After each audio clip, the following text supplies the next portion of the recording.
Innal hamdalillah nahmaduhu wa nasta'inuhu wa nastaghfiruh wa na'udzu billahi min shururi anfusina wa min sayyiati a'malina may yahdihillahu fala mudilla lahu wa may yudlil fala hadiya lahu wa ashhadu an la ilaha illallah wahdahu la syarika lahu wa ashhadu anna Muhammadan abduhu wa rasuluh alladzi la nabiyya wa la rasula ba'dah. يا أيها الذين آمنوا اتقوا الله حق تقاته ولا تموتن إلا وأنتم مسلمون. أما بعد فإن أصدق الحديث كتاب الله وخير الهدي هدي محمد صلى الله عليه وسلم وشر الأمور محدثاتها فإن كل محدثة بدعة وكل بدعة ضلالة وكل ضلالة في النار. Ma'asyiral muslimin rahimani rahimakumullah. Alhamdulillah, kita bersyukur kepada Allah Subhanahu wa taala pada siang hari ini. Allah tabaraka taala masih mencurahkan dan melimpah ruahkan kepada kita semua nikmat-nikmatnya, dari nikmat iman wal Islam, nikmat sihhati wal faragh. Semoga nikmat-nikmat yang Allah berikan tidak lekang dan lepas dari diri kita sampai Allah Subhanahu wa taala wafatkan kita nanti. Terlebih nikmat keimanan sesuai dengan firman Allah Subhanahu wa taala, wala tamutunna illa wa antum muslimun. Jangan mati kalian, kata Allah, kecuali kalian dalam keadaan muslim. Semoga kita mati dalam keadaan beriman kepada Allah Subhanahu wa taala. Amin ya rabbal alamin. Salawat beriring salam semoga senantiasa tercurah kepada Nabi kita tercinta Muhammad sallallahu alaihi wasallam, untuk keluarga beliau, para sahabatnya, para tabi'in, tabi'in dan setiap orang yang mengikuti beliau dalam beribadah kepada Allah Subhanahu wa taala, termasuk kita. Semoga kita beribadah kepada Allah sesuai dengan tunjuk Nabi kita tercinta Muhammad sallallahu alaihi wasallam. Amin ya rabbal alamin. Para jamaah sekalian, hari ini kita akan kembali melanjutkan kajian dari kitab At-Tauhid karya Syekh Muhammad bin Abdul Wahhab At-Tamimi rahimahullahu taala rahmatan wasi'ah. Ghafarallahu lahu wa liwalidayhi wa lil mu'minin wa nafa'ana Allah bi ulumihi fid dharain. Amin ya rabbal alamin. Terakhir yang kita bahas yaitu pada bab yang ke-12 kemarin tentang bernazar untuk selain Allah Subhanahu wa taala adalah bagian dari kesyirikan kepada Allah. Nah, hari ini kita akan lanjutkan bab yang berikutnya yaitu bab yang ke-13. Bagaimana orang yang meminta perlindungan kepada selain Allah, di mana para ulama mengatakan meminta perlindungan kepada selain Allah hukumnya syirik. Syekh Muhammad bin Abdul Wahhab At-Tamimi, beliau cantumkan satu ayat dalam pembahasan ini dan satu hadis nanti kita akan baca. Ayat yang pertama yang beliau tuliskan dalam bukunya ini yaitu surah Al-Jin ayat yang ke-6. Surah Al-Jin ayat yang ke-6. Allah Subhanahu wa taala mengatakan, A'udzu billahi minasyaitonir rajim. Wa annahu kana rijalun minal insi ya'udzuuna birijalin minal jin fazaduhum rahmah. Kata Allah tabaraka taala bahwasanya ada beberapa orang laki-laki dari kalangan bangsa manusia yang pernah meminta perlindungan kepada beberapa laki-laki dari kalangan bangsa jin. Maka jin-jin itu, kata Allah, hanya akan menambah dosa demi dosa dan kesalahan demi kesalahan kepada orang-orang yang meminta. Para jamaah yang Allah Subhanahu wa taala muliakan. Kalau kita lihat ayat ini berbicara sebagaimana kata Syekh Muhammad At-Tamimi rahimahullah taala memberikan penjelasan tentang apa sih maksud dari ayat yang ada dalam surah Al-Jin pada ayat yang ke-6 ini. Menginformasikan kepada kita semua, ternyata ada manusia-manusia yang ternyata tidak berlindung kepada Allah Subhanahu wa taala, malah meminta perlindungan kepada makhluk, meminta perlindungan kepada bangsa jin, makhluk halus yang tidak nampak oleh kasat mata manusia. Manusia-manusia meminta perlindungan kepada jin dengan alasan apa? Agar jin ini bisa menenangkan dan menenteramkan hati mereka. Mereka mendapatkan rasa aman dari apa yang selama ini mereka khawatirkan, apapun bentuknya macam-macam. Ya, nanti kalau kita konversikan Kita coba sinkronkan bagaimana kondisi masyarakat kita di Indonesia yang ternyata juga tidak sedikit mereka meminta perlindungan dengan dalih agar tidak diganggu, istilahnya. Agar tidak apa? Diganggu. Khawatir terjadi bencana, khawatir tsunami muncul, macam-macam. Khawatir terjadi gempa, khawatir nanti gunung ini kalau nggak dikasih sesuatu akan terjadi ini, itu, dan itu. Itu semua bagian dari meminta perlindungan kepada selain Allah. Jika para ulama kita menjelaskan, ini jelas. Bagian dari kesyirikan kepada Allah. Apa alasan? Para jamaah yang Allah Subhanahu wa taala muliakan. Berbicara masalah al-isti'adah, meminta perlindungan. Jadi dalam bahasa Arab meminta perlindungan itu isti'adah. Padahal kita jelas.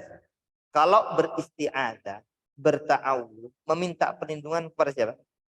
Allah. Makanya Allah mengatakan, bahkan kalau mau baca Quran, idza qara'tal Quran fasta'id billahi minasyaitonir rajim. Kata Allah, kalau kalian mau baca Al-Quran, memintalah perlindungan kepada Allah dari gangguan setan yang terkutuk dan terlaknat. Pertanyaannya mungkin muncul di benak kita. Kenapa kok mau baca Quran minta perlindungan dulu sama Tuhan? Karena para jamaah Allah Subhanahu wa taala muliakan. Tidak sedikit manusia ketika mereka membaca ayat-ayat Allah, berdalil dengan ayat-ayat Allah, ternyata istidlalnya keliru. Untuk menerapkan satu perbuatan, contoh yang selama ini ramai atau beberapa tahun yang lalu di Indonesia kan ramai, terorisme. Apa terorisme itu? Horor, nakut-nakutin orang.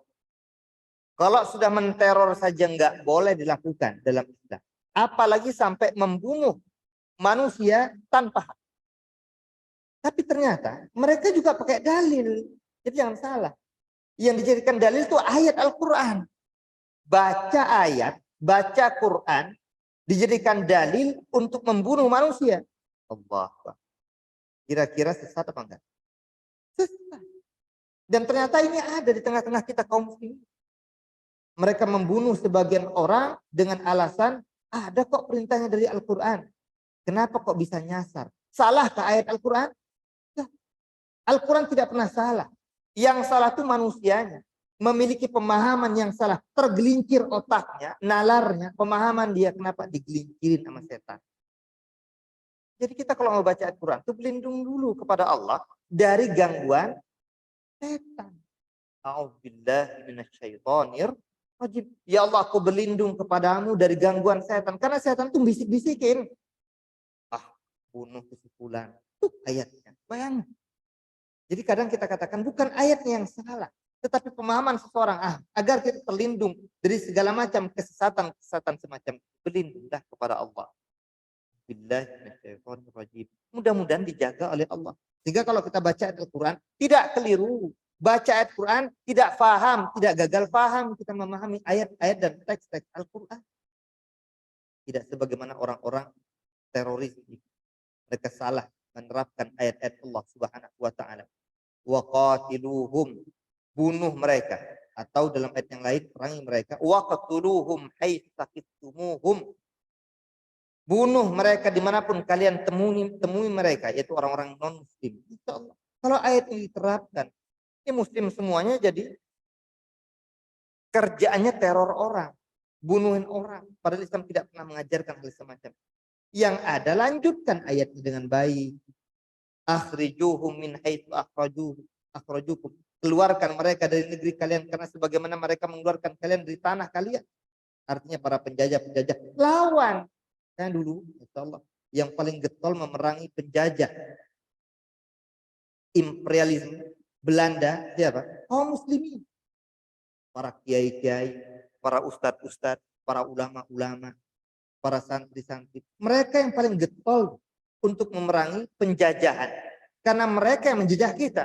Mereka yang ingin mengeluarkan kita dari negeri kita. Maka kita lawan. Nah, ini diajarkan oleh agama.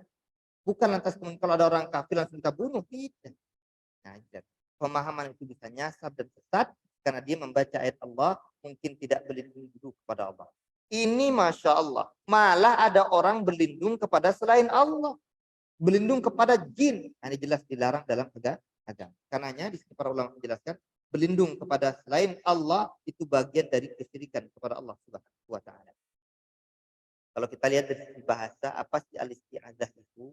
Berlindung itu yaitu al-i'tisam billahi azza wa jalla min syai'in takhaf. Jadi kita berpegang teguh hanya kepada Allah, meminta perlindungan hanya kepada Allah dari segala sesuatu yang kita khawatirkan terjadi pada diri kita takutkan terjadi pada kita.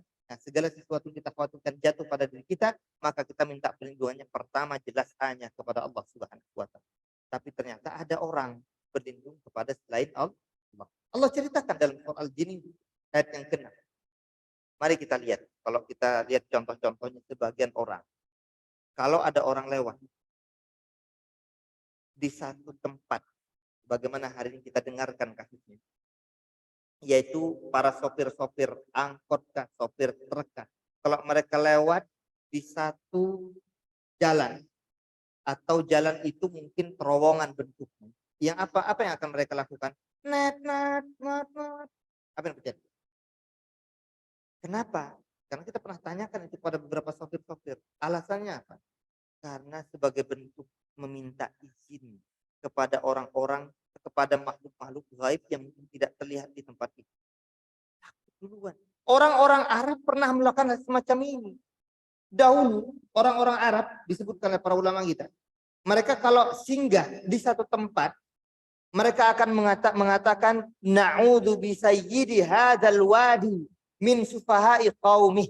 Kami berlindung kepada penghuni-penghuni tempat-tempat yang penghuni-penghuni yang berada di tempat ini, tuan-tuannya, pemilik-pemilik tempat ini, dari segala bentuk kejahilan kaum. Jadi mereka berlindung kepada makhluk-makhluk, tidak berlindung kepada Allah Subhanahu wa taala. Itu perbuatan orang-orang jahiliyah.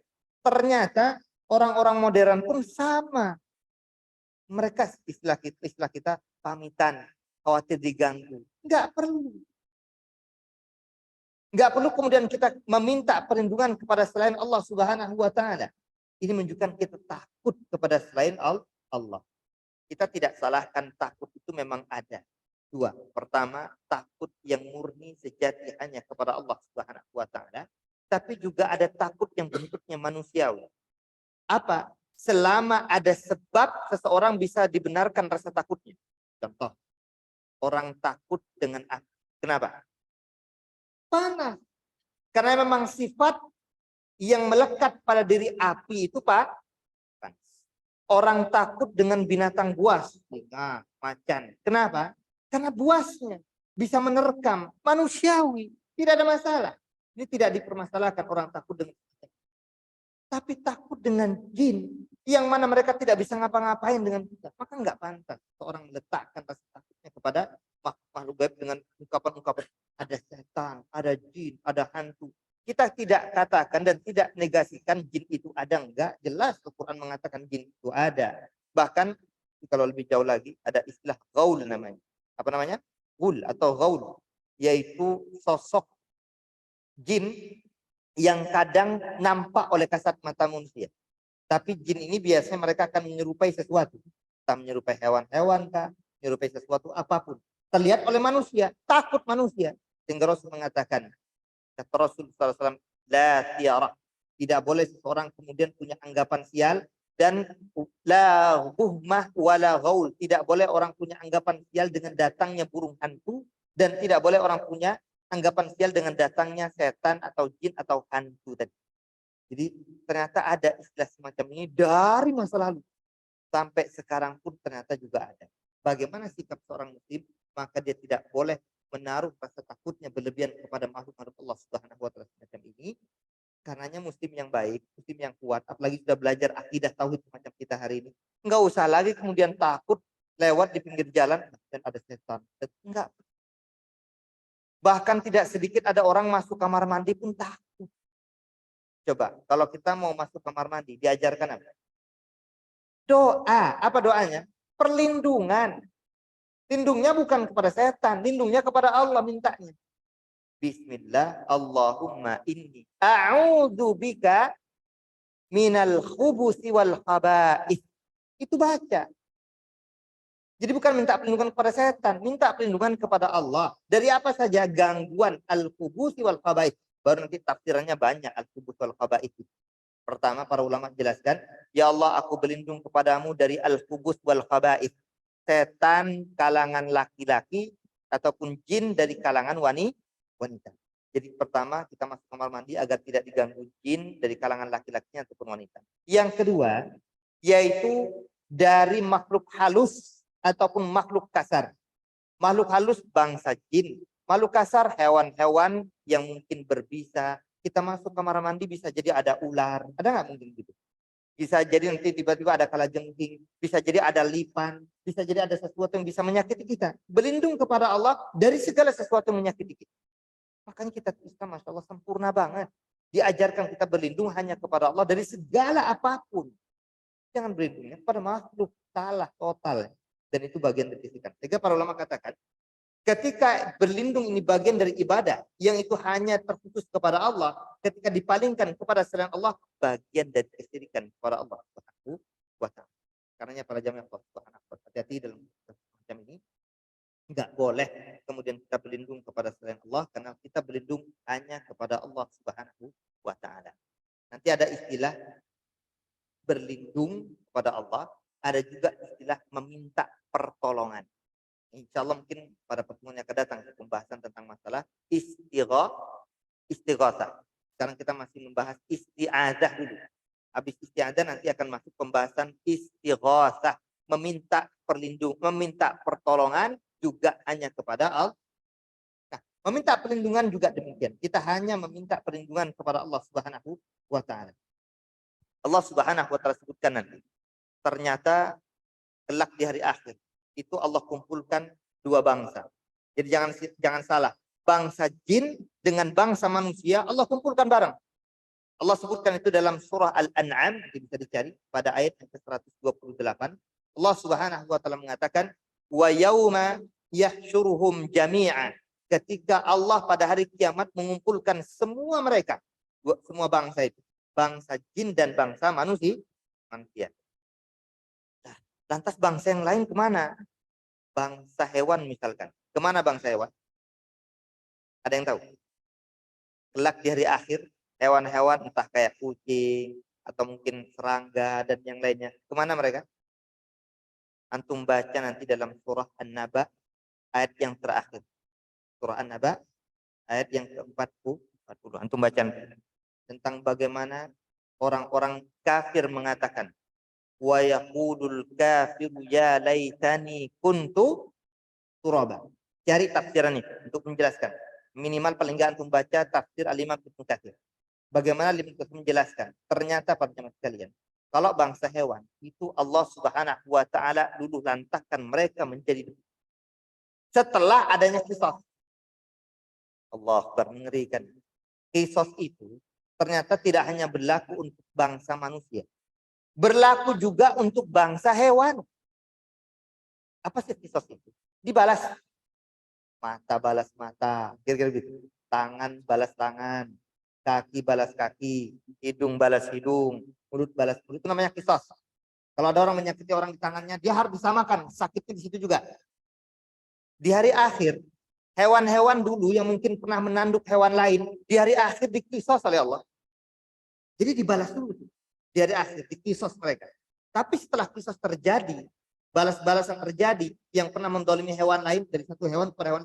Contoh kalau ada kambing nanduk kambing lain, nanti kelak di hari akhir dia akan ditanduk oleh kambing yang pernah menanduk. Nah, yang pernah ditanduknya, yang salah. Yang ditanduk lagi enggak? Yang ditanduk akan nanduk yang pernah menanduk dia. Selesai tanduk-tandukan ini, selesai dibalas tuh dikisos. Kemudian Allah Subhanahu wa Ta'ala jadikan mereka debu-debu yang berterbangan. Jadi hewan-hewan diapain? Dijadikan debu oleh Allah. Mereka tidak lagi berwujud hewan. Semua hewan-hewan menjadi debu. Kemudian lihat apa yang terjadi. Orang-orang kafir, wa yaqulul kafiru ya laitani kuntu turaba. Orang kafir menyaksikan hewan-hewan sudah dijadikan debu oleh Allah Subhanahu wa Ta'ala. Kata orang kafir, aduh, cobalah aku juga menjadi debu agar enggak perlu disiksa terus orang kafir itu, Pak, kelak di hari akhir mereka akan disiksa, disiksa, disiksa. Enggak ada nikmat sama sekali. Sehingga mereka sudah menyerah. Aduh, coba aku dulu cuma jadi tanah aja, enggak usah jadi manusia. Aduh, coba aku dijadikan debu sebagaimana Allah jadikan tuh hewan-hewan jadi debu. Enak banget mereka. Habis dikisos, udah jadi debu, gak ada apa-apain lagi. Enak banget kata orang kafir. Tapi sudah percuma, telat. Makanya hari inilah kita beriman. Itu modal utama. Beriman kepada Allah. Modal paling utama. Kalau orang sudah tidak beriman, sebanyak apapun kebaikan dia di dunia, di hari akhir, ja'alnahu haba'an mansura. Kata Allah. Wa qadimna ila ma 'amilu min amal faja'alnahu haba'an mansura. Setiap amal perbuatan kebaikan manusia di atas muka bumi ini akan Allah Subhanahu wa taala tampakkan, hadirkan semua. Tapi yang kufur kepada Allah, yang syirik besar kepada Allah, yang munafik besar kepada Allah Subhanahu wa taala, semua amal ibadah yang pernah mereka bangun luluh lantah. Kata Allah, kami jadikan anai-anai yang berterbangan, debu-debu yang berterbangan. Itu amal ibadah orang-orang non-muslim. Kalau mereka masih enggan untuk masuk ke dalam Islam sebelum matinya, maka kebaikan mereka lakukan hari ini, apapun, pernah sumbangkan ini, pernah bantuin sebulan, pernah apa aja, di hari akhir diperlihatkan, tapi kemudian jadi debu. Nah, itu karenanya modal utama kita adalah beriman kepada Allah Subhanahu wa taala. Baik, kita lanjutkan. Allah mengatakan, wa yauma yahsyuruhum jami'an. Ketika Allah di hari itu mengumpulkan semua bangsa, bangsa jin dan bangsa manusia maksudnya. Karena bangsa hewan sudah nggak ada, anggap kita katakan sudah kelar. Bangsa malaikat nggak perlu, karena mereka nggak ada kisos, mereka nggak ada hisab.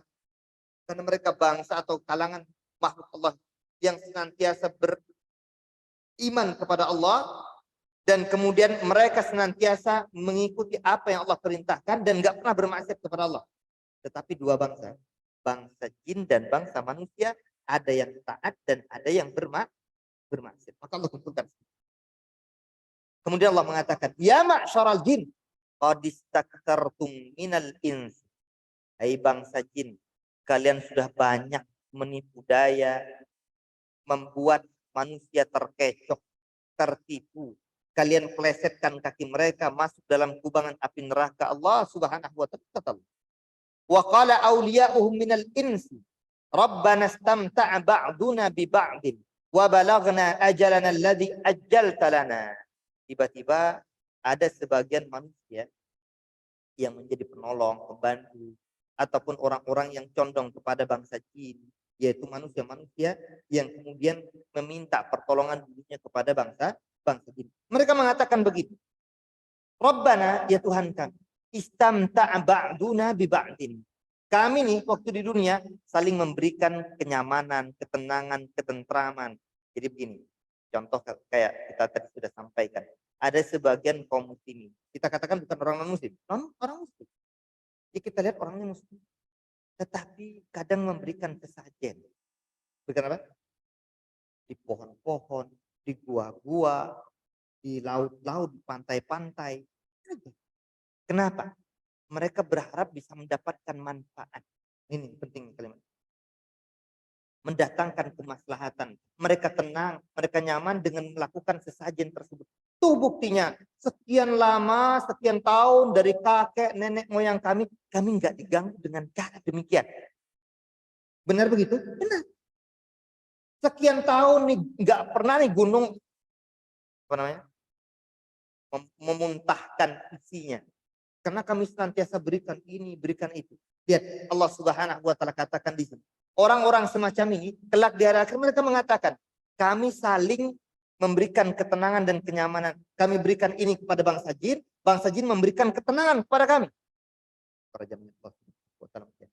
Wa balaghna ajalana alladzi ajjalta lana, dan kami sudah sampai pada batasan yang telah kau tetapkan, yaitu kematian, dan kemudian sampai. Allah kemudian mengatakan apa? Qala an-naru mahwaakum nar khalidina fiha illa ma syaa Allah inna rabbaka hakim. Kata Allah dalam surah Al-An'am ayat 128. Tempat kalian itu yang melakukan perbuatan tadi, memberikan sesajen, merasa tenang dan nyaman karena merasa saling, kalau bahasa kita simbiosis, mutualisme, saling menguntungkan, kira-kira begitu bahasa ini. Jadi mereka ngasih sesuatu kepada bangsa jin seakan-akan memberikan bantuan kepada mereka berupa ketenangan yang sejatinya itu hanya fata morgana. Ada seakan-akan ada padahal tidak ada. Kamuflase doang. Ya, ketenangan yang diberikan oleh bangsa jin itu nggak ada gempa, nggak ada longsor, nggak ada tsunami dan semacamnya dengan perbuatan yang mereka lakukan. Saling seakan-akan mendapatkan saling keuntungan. Padahal salah. Allah mengatakan sesungguhnya tempat kalian adalah di neraka Allah Subhanahu wa taala selama-lamanya kecuali orang-orang yang Allah Subhanahu wa taala selamatkan. Mungkin pernah begitu, tapi kemudian sebelum matinya bertaubat kepada Allah Subhanahu wa taala. Tidak sedikit orang-orang yang kufur kepada Allah, syirik kepada Allah, tapi sebelum dia mati, dia bertaubat dulu kepada Allah sehingga itu Allah selamatkan. Tapi yang enggak bertaubat kepada Allah Subhanahu wa taala, orang-orang semacam ini melakukan perbuatan syirik yang besar, meminta perlindungan kepada selain Allah Subhanahu wa taala, ini dosa besar yaitu syirik kepada Allah Subhanahu wa taala. Kemudian dari ayat ini kalau kita lihat ada faedah yang bisa kita ambil bahwasanya sesuatu yang dilarang dalam agama ini meskipun mungkin ada manfaat tidak berarti dia diperbolehkan. Sesuatu yang sejatinya dilarang dalam agama, mungkin ada manfaatnya, ada kebaikannya, ada kemaslahatannya. Kayak tadi misalkan, orang-orang satu kampung ini merasa tenang mereka kalau memberikan sesajen itu kepada makhluk halus. Mereka mengatakan, kami enak nih selama ini, sudah puluhan tahun kami begini. Datang dai ini enggak melarang kami untuk berikan sesajen. Siapa Anda? Nah, kan gitu kan. Kampung-kampung Pak. Kalau di kota sudah enggak ada ketentuannya orang-orang. Ini di kampung-kampung yang mungkin mereka sudah merasa dengan perbuatan mereka itu benar. Mereka anggap ini cara-cara terbaik mereka agar merasa mendapatkan ketenangan dalam kehidupan mereka. Tapi jelas salah, bertentangan dengan agama. Nah, kata para ulama kita, poinnya adalah dari ayat yang kita baca. Tidak setiap sesuatu yang sejatinya sudah dilarang dalam agama. Namun ada kemaslahatannya sedikit pun, ataupun bahkan bisa jadi ada banyak mungkin kemaslahatan. Tapi jelas-jelas ada larangan jadi dalam agama, itu bukan berarti diperbolehkan, tetap dilarang. Contoh yang paling konkret adalah seperti khamar. Apa khamar? Minuman keras. Alkohol. Menegak minuman-minuman. Dan Allah dengan tegas mengatakan kepada Rasul SAW, Yas'alunaka 'anil khamr. Mereka bertanya kepada Muhammad tentang hukum khamar. Katakan kepada mereka, Qul. Jadi ada khamr, ada perjudian. Yas'alunaka 'anil khamri wal maisir. Kalau saya tanya, judi itu ada maslahatnya apa enggak? Pasti ada dong. Kalau lagi menang maslahat enggak itu? Lagi menang nih main judi, wah main gaplek judi, atau misalkan ada pertandingan bola, judi dia. Ketika menang itu maslahat enggak bagi dia? Maslahat. Sebenarnya ada kemaslahatannya. Judi itu ada maslahatnya. Minum-minuman keras itu ada manfaat. Jangan salah. Enggak semuanya buruk. Sebenarnya ada manfaat. Contoh orang jadi berani. Jadi kalau orang pengecut selama ini terus minum minuman keras, dia akan jadi berani. Jadinya itu kemaslahatan. Tetapi Allah Subhanahu wa taala mengatakan, "Qul fihima ismun kabirun wa manafi'un linnas." Di dalam dua hal tadi, baik itu minum-minuman keras ataupun perjudian, sejatinya itu tetap dilarang oleh Allah Subhanahu wa taala karena di dalam dua hal tadi ada dosa yang besar meskipun manfaatnya pun ada bagi manusia. Jadi kalau bicara maslahat, manfaat ada, tetapi kalah maslahat dan manfaatnya dengan mudarat yang akan didatangkan berikutnya. Coba ada lihat. Judi, sampai jadi nyanyian itu kan. Perjudian. Itu kemaslahatan bagi satu orang, tapi mafsadat bagi orang yang lain. Dan kalau orang sudah main judi, itu ketagihan. Apa yang akan terjadi? Dia berharap besar. Menang sekali. Wah, akhirnya kan menang. Coba lagi. Ternyata kalah. Coba lagi kalah. Yang terjadi apa? Sampai rumah digadaikan. Mending. Sampai sampai istri digadaikan. Tidak sedikit semacam ini terjadi. Habis hartanya gara-gara judi. Yang lebih kacaunya lagi sekarang perjudian sudah mulai online. Ada nggak judi online? Kok tahu Ustaz? Konon katanya nggak pernah sama judi online. Cuma katanya ada sekarang judi online. Intinya kalau sudah yang namanya judi jelas akan merusak generasi. Orang jadi malas mau bekerja. Kalau mau duit kerja. Mau dapatkan harta yang banyak, ya bekerja, bisnis, jualan, ini baru benar. Itulah manusia. Nah, kita kembali ke tadi, ke kaidah tadi. Jadi tidak berarti sesuatu yang kemudian ada maslahatnya, itu kemudian dibenarkan seterusnya, belum tentu. Kalau ternyata sudah jelas-jelas dilarang dalam agama, meskipun sejatinya ada maslahatnya, tetap tidak diperkenankan. Contoh kayak tadi, orang-orang kampung mungkin mereka melakukan sesajen, datang maslahat bagi mereka, mereka tidak terganggu dengan ini, itu, dan seterusnya. Tetapi itu tetap dilarang. Karena itu bagian meminta perlindungan kepada selain Allah Subhanahu wa Ta'ala. Adapun perkara yang masih diperkenankan dalam agama, yaitu meminta perlindungan kepada selain Allah Subhanahu wa Ta'ala, itu dengan di antara persyaratan para ulama kita. Boleh seseorang meminta perlindungan kepada orang lain. Syarat yang pertama, orang itu memang mampu untuk bisa melakukan. Contoh, kalau ternyata kita sedang diganggu atau tiba-tiba kita dikejar-kejar, kita minta perlindungan kepada pemerintah tempat RT, RW untuk memberikan penjagaan, perlindungan kepada kita, karena kita tiba-tiba ada orang yang ingin menyakiti kita. Padahal kita nggak ada salah. Kita boleh meminta perlindungan kepada Pak Polisi, boleh, karena memang mereka yang memiliki hak untuk memberikan perlindungan tentang kondisi dan keadaan masyarakat ketenangan. Nah ini boleh. Hal-hal semacam ini memang diperkenankan karena memungkinkan bagi orang untuk memberikan. Meskipun yang pertama kali harusnya dia lakukan adalah kepada Allah pertama kali, baru sebab-sebabnya melalui manusia perantara. Ini yang pertama. Dan yang kedua, bahwasanya tetap seseorang ketika meminta perlindungan kepada orang lain, pada makhluk Allah Subhanahu wa Ta'ala ini, dia tetap menaruh harapannya kepada Allah, bukan kepada manusia. Karena manusia tetap semampu apapun dia, sebisa apapun dia, tetap memiliki keterbatasan. Maka dia bergantung, tawakal tingginya hanya kepada Allah. Dia boleh meminta kepada manusia, tetapi bergantungnya tetap hatinya kepada Allah. Itu namanya ar-raja wal khauf, hanya kepada Allah Subhanahu wa Ta'ala. Manusia hanya dijadikan sebagai perantara saja. Makanya manusia hatinya harus tetap kepada Allah Subhanahu wa Ta'ala. Di mana dalilnya seorang boleh meminta perlindungan kepada manusia? Ada riwayat, dulu pernah seorang wanita dari Bani Makhzum mencuri. Apa? Mencuri. Dia salah memang. Mencuri dan lewat dari rubu' dinar. Nisab pencurian itu rubu dinar, 1/4 dinar. Jadi kalau misalkan dia cuma mencuri ini, apa namanya?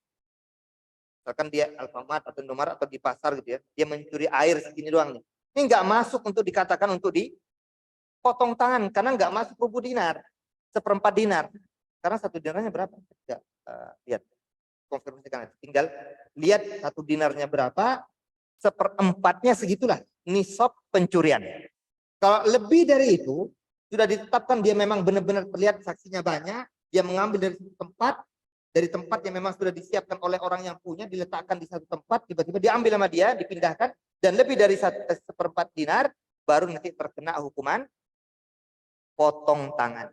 Nah, kejadian di masa Nabi, seorang wanita dari Bani Makhzum yang pernah mencuri lebih dari 1/4 dinar, kemudian akan dipotong tangannya oleh Rasul sallallahu alaihi wasallam. Ia kemudian ista'adat di Ummi Salamah radhiyallahu anha.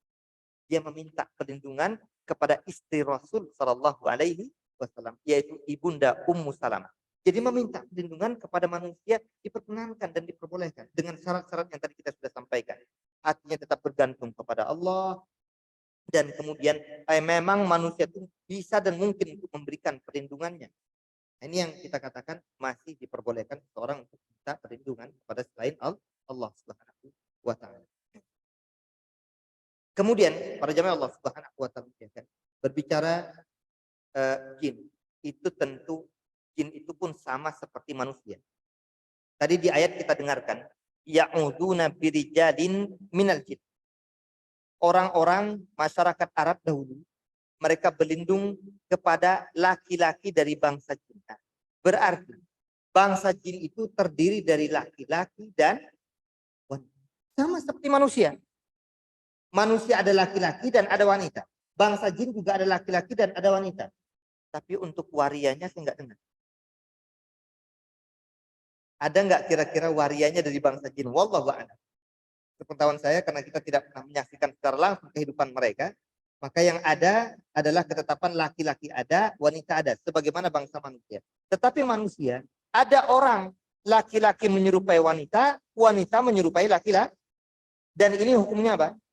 Haram. Dilaknat oleh Rasul Shallallahu Alaihi Wasallam. Laki-laki tidak boleh menyerupai wanita, wanita pun tidak boleh menyerupai laki-laki. Dalam beberapa hal, di antaranya sifat, karakter, perbuatannya. Begitu pula tentang bentuk-bentuk pakaian yang dimiliki. Dia memakai pakaian yang tidak boleh dipakai khusus oleh para wanita. Wanita biasa menggunakan kalung misalkan, maka laki-laki tidak diperkenankan menggunakan dan mengenakan wanita biasa menggunakan rok, misalkan rok khusus untuk wanita, laki-laki maka dilarang menggunakan rok khusus wanita. Ini namanya ya tadi, ada bencong, banci, waria, dan semacamnya. Ini dilarang dalam agama. Karena Rasul SAW melaknat. La'ana Rasulullah SAW al-mutarajjilat minan nisa birrijal wal mutakhannisin minar rijal bin nisa. Rasul melaknat laki-laki yang menyerupai wanita, dan Rasul melaknat wanita yang menyerupai laki-laki, dan semuanya itu dilarang. Tapi kita kembali tadi, jadi dari ayat yang tadi kita bacakan, di antara faedahnya bahwasanya dari kalangan bangsa jin itu ada laki-laki dan ada wanita. Dan dari kalangan bangsa jin ini pun ada yang beriman kepada Allah dan ada yang kufur kepada Allah. Sama seperti seorang muslim dan kafir. Bangsa manusia ada yang muslim, ada yang non muslim. Bangsa jin juga demikian. Ada yang muslim dan ada yang non. Maka antum baca nanti dalam surah Al-Jin itu bagaimana sebagian bangsa jin datang dan mendengarkan ayat-ayat Al-Quran yang dibacakan oleh Rasul Shallallahu Alaihi Wasallam. Jadi bangsa jin pun ada yang beriman, tetapi kebanyakan mereka kufur kepada Allah Subhanahu wa Ta'ala. Kemudian kita masuk pada hadis yang disebutkan oleh Rasul Sallallahu Alaihi Wasallam, disebutkan oleh Syekh Muhammad bin Abdul Wahab At-Tamimi dalam bukunya ini tentang permasalahan berlindung kepada selain Allah Subhanahu wa Ta'ala. Wa an Khawlah binti Hakim radhiyallahu anha qalat sami'tu Rasulullah sallallahu alaihi wasallam yaqul man nazala manzilan faqala a'udzu bikalimatillahi tammati min syarri ma khalaq lam yadurruhu syai'un hatta yarhala min manzilihi dzalika rawahu. Qala binti Hakim radhiyallahu anha warda mengatakan, aku mendengar Rasul sallallahu alaihi wasallam bersabda. Apa kata Nabi? Man nazala manzilan. Siapa saja yang singgah di satu tempat. Penting bagi kita. Pasti kita pun pernah singgah di satu tempat. Kita mungkin menempuh perjalanan dari satu kota ke kota lain, singgah di satu tempat, maka dianjurkan kita untuk melakukan ucapan-ucapan berikut ini. Kata Nabi begini, siapa saja yang singgah di satu tempat, satu wilayah, faqala, kemudian dia mengucapkan kalimat berikut ini. Apa kalimatnya? A'udzu bikalimatillahi tammati min syarri ma khalaq. Hafalkan itu. Sudah dihafalkan, diresapi kalimatnya. Baca dengan penuh peresapan. Kalimatnya, a'udzu, aku berlindung. Bikalimatillahi tammat, dengan kalimat-kalimat Allah yang sempurna. Berarti apa ini? Al-Quran. Kalimat Allah adalah firman Allah. Firman Allah adalah ayat-ayat Al-Quran. Jadi kita membaca kalimat ini. A'udzu bikalimatillahi tammat. Karena kalimat Allah itu sempurna. Enggak ada kekurangan sedikit. Jangankan salah. Allah mengatakan, "Dzalikal kitabu la raiba fi." Enggak ada keraguan. Jangankan salah, keliru, kurang, ragu aja enggak ada dalam. Kecuali orangnya yang punya keraguan, orang yang ragu. Al-Qur'annya enggak ada keraguan. Min syarri ma khalaq. Kita berlindung kepada ayat-ayat Allah Subhanahu wa Ta'ala dari segala keburukan-keburukan yang Allah Subhanahu wa Ta'ala pernah ciptakan. Jadi Allah Subhanahu wa Ta'ala menciptakan hewan buas, Allah menciptakan jin, Allah menciptakan koruptor. Ada nggak? Itu ciptaan Allah. Kerjaan dia melakukan kerusakan aja. Tapi lihat, kata Rasul begitu.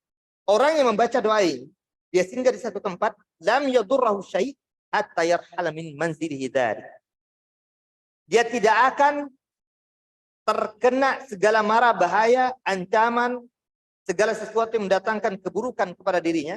Dia tidak akan terkena madarat, apapun tidak akan mengenai dia. Hatta yarhala min manzilihi, sampai dia tinggalkan tempat tersebut. Hadis ini dikeluarkan oleh Al-Imam. Baik, kita ambil poin biar cepat. Poin pertama, Al-Quran itu adalah bukan makhluk. Sekali lagi, Al-Quran bukan makhluk. Karena itu bagian dari Allah Subhanahu wa Ta'ala, yaitu kalamullah. Makanya nggak ada yang mengatakan kemudian itu makhluk kecuali orang-orang Mu'tazilah di masa lalu. Orang-orang Mu'tazilah punya pemahaman Al-Quran itu makhluk. Allahu Akbar. Sampai-sampai Al-Imam Ahmad ibn Hanbal rahimahullah di penjara berulang-ulang karena kekeh mengatakan Al-Quran ghairu makhluk. Al-Quran kalamullah. Al-Quran itu adalah firman Allah, kata-kata Allah, kalimat-kalimat Allah, kalamullah, bukan makhluk. Dan dari sini poinnya penting. Kita boleh berlindung kepada firman Allah, Al-Quranul Karim. Kenapa? Karena Al-Quran itu bukan makhluk. Jadi sandarkan kepada Allah Subhanahu wa Ta'ala, karena dia firman Allah.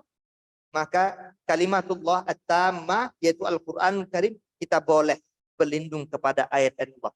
Aku berlindung kepada ayat-ayat Allah dari segala macam keburukan-keburukan yang bisa saja suatu saat terjadi pada diri.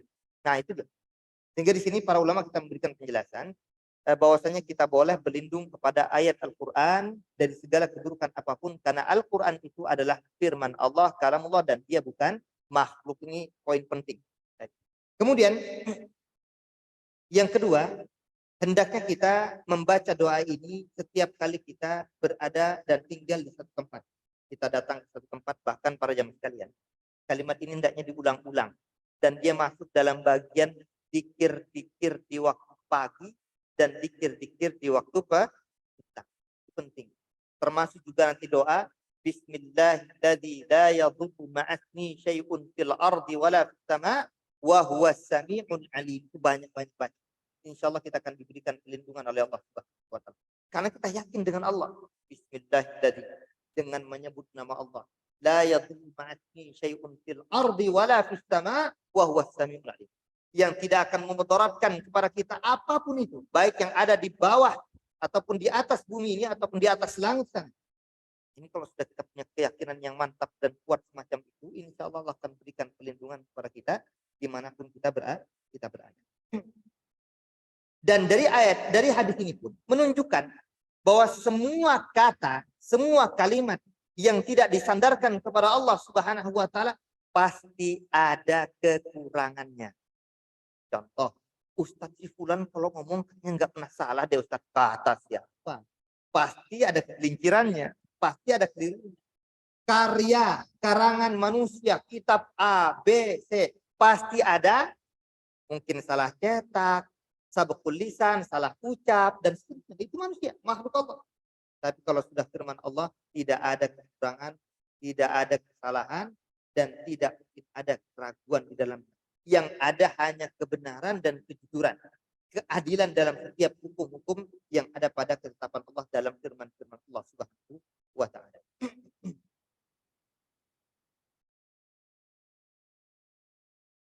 Kemudian dari hadis ini juga kita hendaknya bisa memberikan pengajaran kepada anak-anak kita, keluarga kita. Para ulama kita menjelaskan bahwasanya anak-anak kecil itu sering sekali terjadi gangguan, diganggu oleh setan-setan, diganggu oleh jin-jin. Ajarkan kepada mereka untuk membaca a'udzu bikalimatillahi tammati min syarri ma khalaq.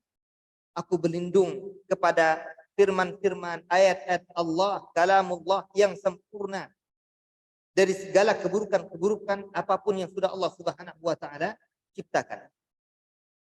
Maka keluarga kita, termasuk istri, anak-anak kita, ajarkan. Jadi bukan hanya kita doang yang membaca, tapi juga keluarga kita, agar kemudian mereka juga mendapatkan perlindungan dari Allah Subhanahu wa Ta'ala dari segala macam keburukan yang mungkin suatu saat bisa menimpa dan bisa datang kepada kita.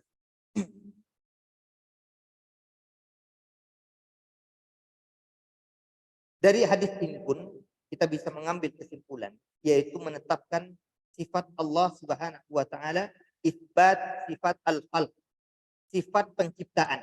Karena Allah Subhanahu wa taala menciptakan segala sesuatu. Cuma begini, ada Allah menciptakan kebaikan. Ada Allah Subhanahu wa taala ciptakan juga keburukan. Keburukan yang Allah Subhanahu wa taala ciptakan bukan keburukan semata. Pasti ada kemaslahatan di balik keburukan itu. Contoh seperti kita. Ini dikiaskan oleh para ulama kita. Orang mungkin nggak suka. Namanya keburukan, siapa yang suka? Nggak ada yang suka kan? Hartanya diambil, hilang, kecopetan. Nggak ada yang suka. Keburukan-keburukan semacam nggak ada. Sebagaimana orang juga tidak suka untuk merasakan pahit. Orang minum obat itu suka? Enggak. Enggak ada. Saya doyan minum obat. Masya Allah. Enggak ada orang doyan minum obat. Enggak ada. Dia minum itu karena terpaksa. Karena dalam kondisi sakit. Tapi ada hikmah yang ingin diambil. Sepahit apapun obat yang akan dia minum dan dia telan, dia ingin ambil hikmahnya di situ. Apa hikmahnya? Biar mendapatkan kesembuhan dari Allah Subhanahu wa taala. Termasuk juga segala keburukan yang Allah Subhanahu wa taala hadirkan di tengah-tengah kita, itu adalah ketetapan Allah Tabaraka taala, karena ketetapan Allah dua. Takdir Allah yang baik dan takdir Allah yang buruk. Keburukan yang menimpa kepada kita itu tidak lain sebagai ujian. Musibah yang sedang menimpa kita itu tidak lain, pertama untuk menghapus dosa-dosa yang kita miliki.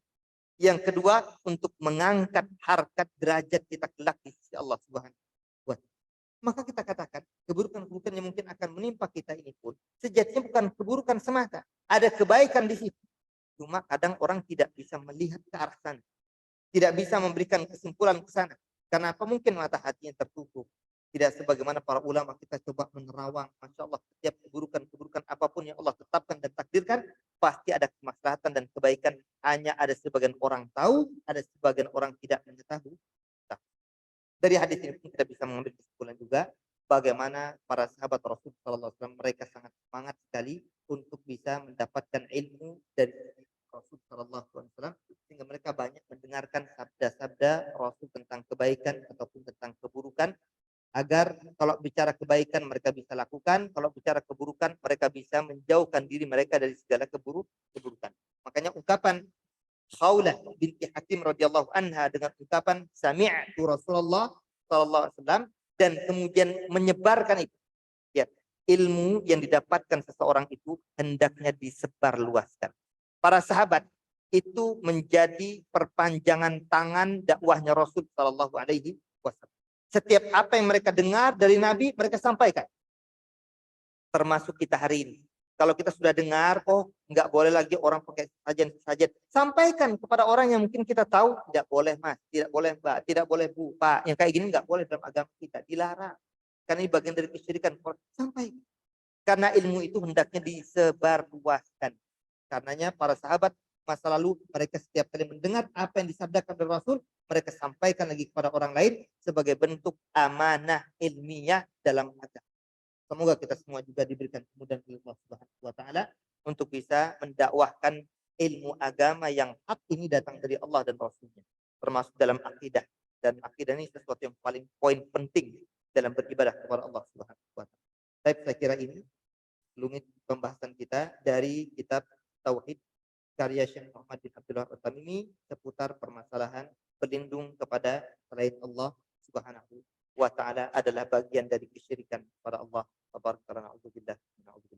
Sebelum kita tutup dan kita akhiri seperti biasa, mungkin ada yang ingin didiskusikan, ditanyakan dan dijelaskan kembali.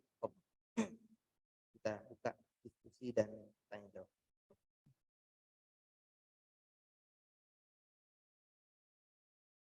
Ada pertanyaan?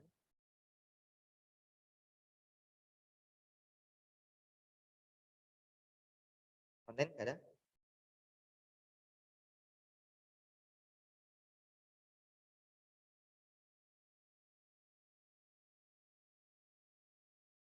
Kalau nggak ada, kita sudahi dan kita. Ada pertanyaan? Mudah-mudahan yang sedikit ini bermanfaat bagi kita semua. Salah dan khilafnya mohon maaf, yang benar datang dari sisi Allah Subhanahu wa taala. Wassallallahu ala nabiyyina Muhammad wa ala alihi wa sahbihi wa sallam. Subhanakallahumma wa bihamdika asyhadu an la ilaha illa anta astaghfiruka wa atubu ilaik. Assalamualaikum warahmatullahi wabarakatuh.